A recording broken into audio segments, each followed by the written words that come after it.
We're continuing with a deeper look into the pre-job. Here we'll be looking at the hazards and protective measures associated with the job scope and the described work tasks.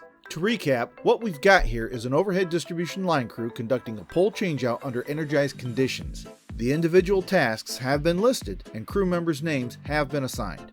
Going hand in hand with those tasks is identifying the hazards associated with each of those listed tasks, and then assigning protective measures for each of those listed hazards. So, looking at task 1, set up material and trucks, inspect the site, verify dig ticket, spot utilities. Hazards associated with this task will be slips, trips, and falls due to the local terrain, and struck by hazards due to local traffic in the area.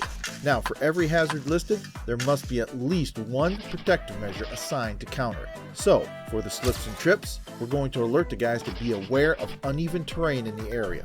For the local traffic, we'll want the guys to be sure to be wearing their traffic vests and to immediately get their traffic cones out and their work zone set up. Task 2 is listed as use the digger derrick to frame the pole. Hazards associated with this task include struck by maneuvering vehicles as workers get the trucks set up to begin work. This is huge because OSHA estimates that 75% of all struck by fatalities involve heavy equipment. Because of this, we'll want to use spotters and backup alarms to get the vehicles into position, as well as effective communication, which can include hand signals, verbal commands, what have you. In addition, all workers are to be wearing their traffic vests, but we've already got that one listed, so there's no need to duplicate it. Body parts are at risk of being crushed by deploying outriggers. Again, we'll want to use spotters, effective communication, and alarms as protective measures. And again, we've already got them all listed. Workers slipping and falling while mounting and dismounting vehicles is another significant hazard because it's estimated that this is where 25 to 30% of all operator injuries occur. To prevent this, we'll want everyone using 3-point contact when mounting and dismounting all vehicles and equipment.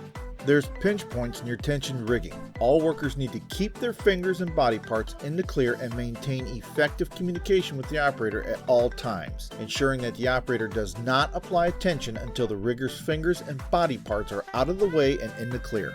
There's the potential crush zone when picking and maneuvering the pole. Workers must maintain effective communication with the operator, and ground workers must remain cognizant and stay out of the potential crush zones in the event that the load decides to inadvertently swing in the wrong direction.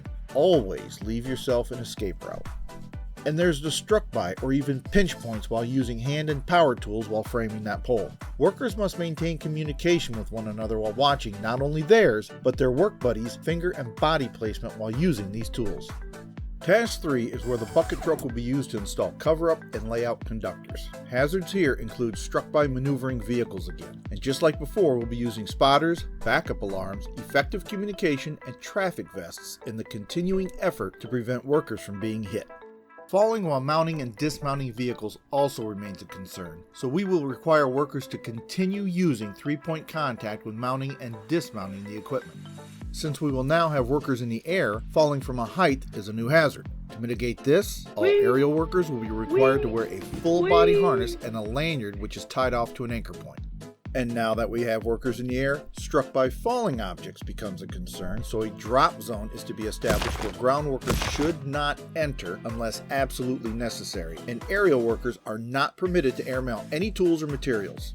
We now have workers within proximity to exposed, energized conductors. So to prevent shock or electrocution, aerial workers are to be using dielectric gloves and sleeves, applying minimum approach distances, and using a dedicated observer. As a side note regarding dedicated observer, note down here by the signatures, there's a column labeled DO. DO is for designated observer. So if you're requiring one or more on your job site, then that is to be indicated here. Not only are aerial workers exposed to the potential shock or electrocution due to the overhead exposed energized conductors, but also due to any potential secondary points of electrical contact. Because remember, you can survive one point of electrical contact. It's the second one that's going to get you. Meat fuse! To mitigate this hazard, aerial workers will be required to use dielectric blankets, line hose, hard guard, and or hot arms where needed. Ground workers are now too susceptible to shock or electrocution through step and touch potentials. On this job site, vehicles will be barricaded and ground workers are to be wearing dielectric footwear, whether it be EH-rated boots or the classic duckies.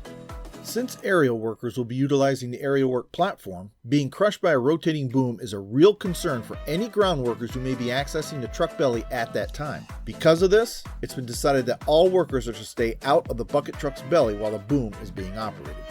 Task 4 has crew members digging the pole hole, rigging, picking, and setting the pole with the digger derrick. Again, pinch points due to tension rigging is a real concern. And again, workers are to watch their finger and body placement around the rigging while maintaining effective communication with the digger derrick operator.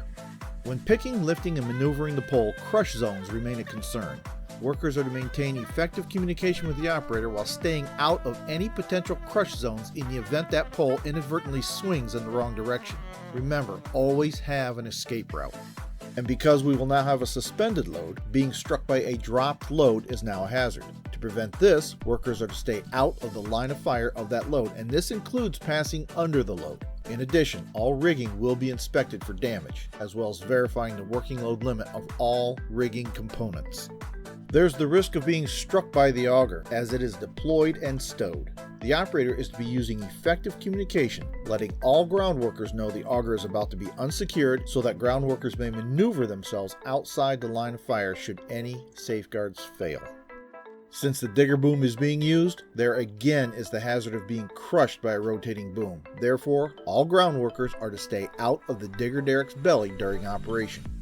While digging the pole hole, should the auger hit an obstruction, the boom could swing wildly to the left or right. Because of this, any nearby workers could get struck by the swinging boom. To prevent that from happening, ground workers are to remain outside the boom's swing zone while the digging is performed.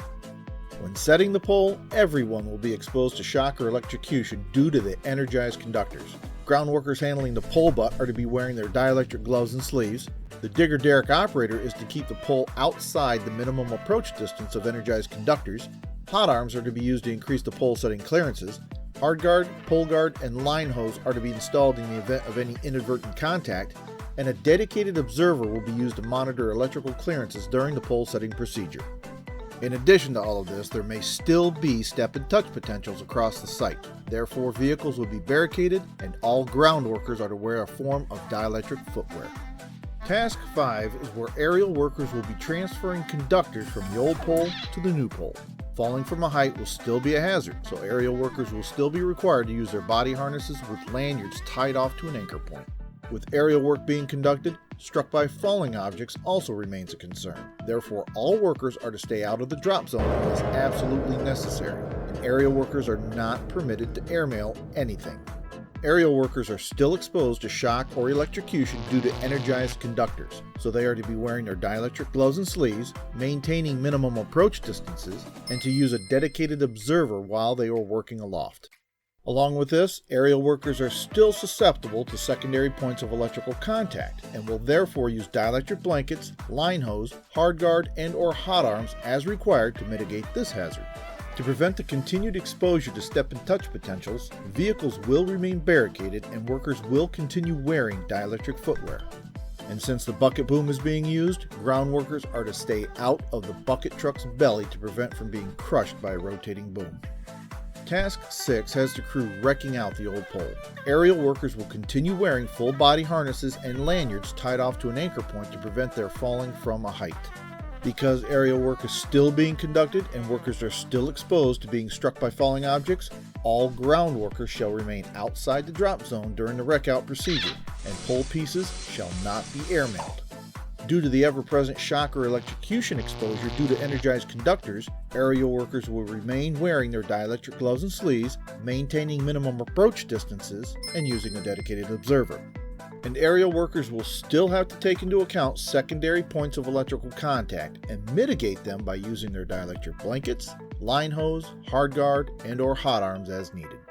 Ground workers will still be exposed to step and touch potentials, so vehicles will remain barricaded and workers will continue wearing dielectric footwear. And the bucket platform is still in use, so ground workers are to stay out of the bucket truck's belly to prevent from being crushed by a rotating boom. For struck-bys or pinch points associated with the use of tools, workers shall maintain effective communication with fellow workers while watching their finger and body placement when using these tools. And finally, Task 7. Housekeeping the site, making it safe, and leaving the site. Expected hazards here include slips, trips, and falls due to the local terrain and perhaps even the collected job site debris left over from the wreck-out process. We want workers to continue to be aware of uneven terrain in the area and watch their footing. Workers may be exposed to ergonomic injury when lifting and handling the pole pieces. Workers are to consider using the buddy system, the digger derrick, or even cut the pieces into manageable sizes. Local traffic will still pose struck-by hazards, so workers are to continue wearing the traffic vests and working behind the traffic cones and inside the work zone setup right up until the point it has to be broken down. The area labeled Additional Notes and Comments may be used to list additional hazards and protective measures. And as you can see, this is what we did with the ergonomic injury. It can also be used to document any other information pertinent to the job. It's been used to document the passcode to the foreman's phone in the event it needs to be accessed when the foreman is unavailable, to document landowner information, to list a non-reclose or hotline order number, as well as the substation involved. Above all this, you can add high-impact zone information relating to the job. This can include high-capacity roadways, river crossings, railroad easements, schools, high-profile businesses, highway crossings, lockout-tagout information, and the like. For this particular job site, the crew listed underground utilities with the protective measures identifying that a dig ticket has been secured and that soft excavation will be conducted for marked utilities. Another is busy and congested roadway.